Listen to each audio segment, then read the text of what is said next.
Well, Lars, thanks very much indeed for joining us. Thanks for having me.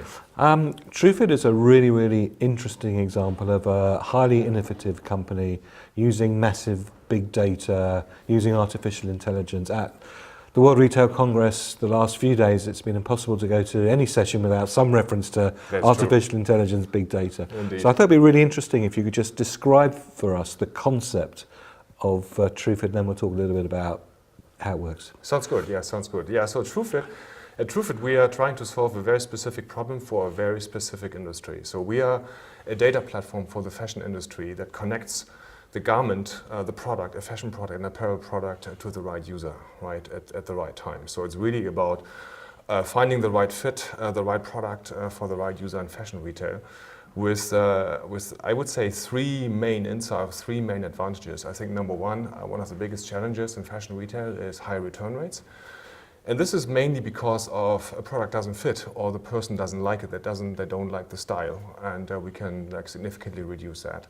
On the other hand, if you really find a product online that fits you, you are much more likely to convert and to buy a product. And then last but not least, for a retailer, it gives them a lot of very interesting insights to really understand who the shoppers are who are buying their products. Right? And this is what TrueFit is all about. Now, the triangulation of those is really intriguing in the way in which you've done it. The first is actually getting from the manufacturers the details of the clothes, the fit, the style, Yes. the measurements. How difficult was that?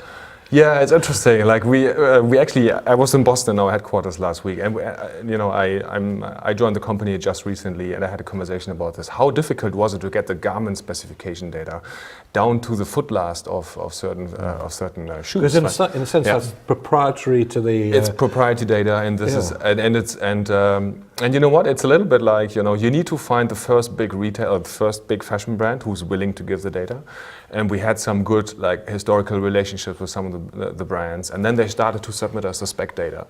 So once this started, it really had a tremendous effect on many other brands. And then we built a team that is called the brand relations team that is doing nothing else than working with those fashion brands. And in addition to that, there's also a lot of data, a lot of insights for those brands in for them too, right? Because they get a lot of feedback about what is converting how at what retailer, and what are actually the likes and dislikes of the target group. So this is a little bit I would say a give and take, and yeah, it was it took us about 8 years to get to this level of data that we have and today. just give us a feel of the scope. How many, how you classify it? Data points, garments. Do you have now? So you can think about one specific type of garment has on average about 100 different attributes, right? It can be the fabric, it can be the wear, it can be how it's produced, the fit, and all the kind of stuff. So if we take this all together from all the 11,000 brands that are providing data to us and that we are learning from, we have about 600 million attributes into our database that we are connecting then to the behavior of the users, plus to the individual users that are registered into our database. Because on the one hand side, you need the garment data. On the other hand, you need a lot of data from the person, from the individual who's interacting with the brand. Now, I suppose that comes on to element two, which is it's wonderful having all this data, but how on earth do you start to make sense of it? And that's where clearly artificial intelligence comes in. Absolutely. I think that is a very important topic. And you know what? I think artificial intelligence overall is a very hyped term these days, right? You see this everywhere, every company is doing AI and so on. And when you really boil it down to the essence of it, the concept of AI is not new. Machine learning has certain mechanisms, it's about tweaking and tuning, and at the end of the day, I think it's all very similar.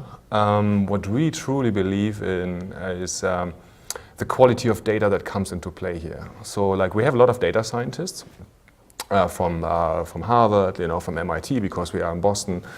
And what they are really trying to do is okay, take these AI machinery that is out there, fine tune it, but the most important thing, really understand how can you best connect the mass data to AI to make it work? Because these days, the biggest problem in AI is the quality of data.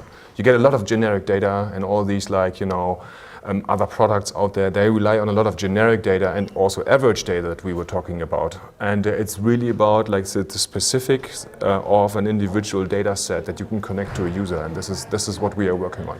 Now, then there's the third part of this three-legged stool that I would say is, Yeah. so I'm a online retailer, offline retailer, how is this benefiting me? Why suddenly now can my conversion rates go up, and what can we all learn from that? Yeah, that's a very good question. I mean, this is a question we hear every day, right?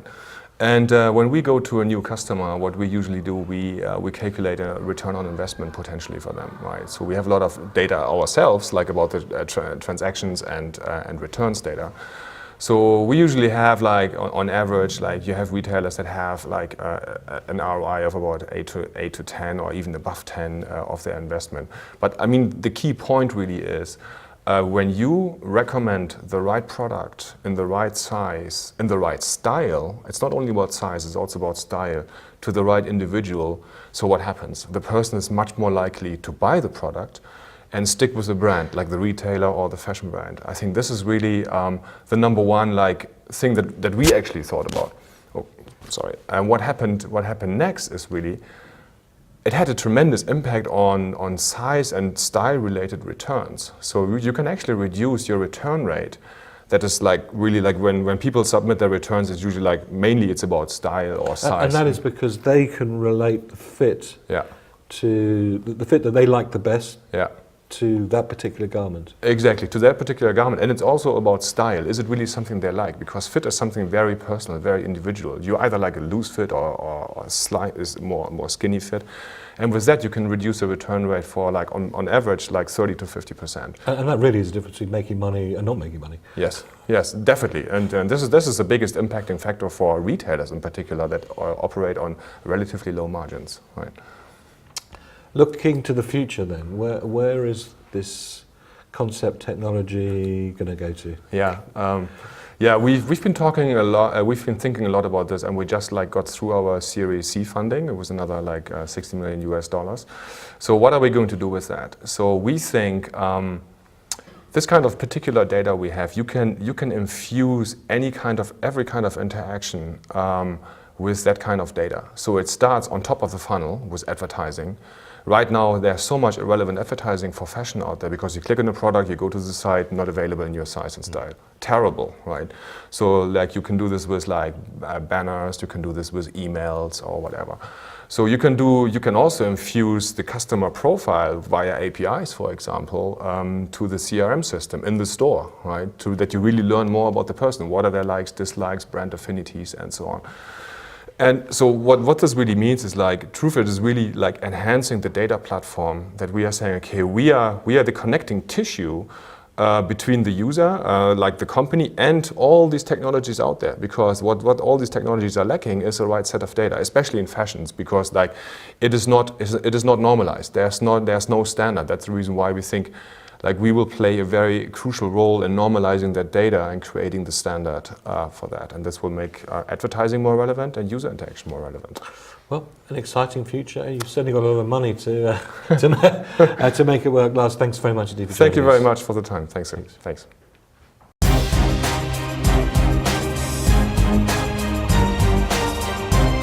Thank you very much indeed for watching. If you've enjoyed this, there's plenty more. All you need to do to make sure that you get the latest videos when they're released is just push this subscribe button to subscribe to our YouTube channel.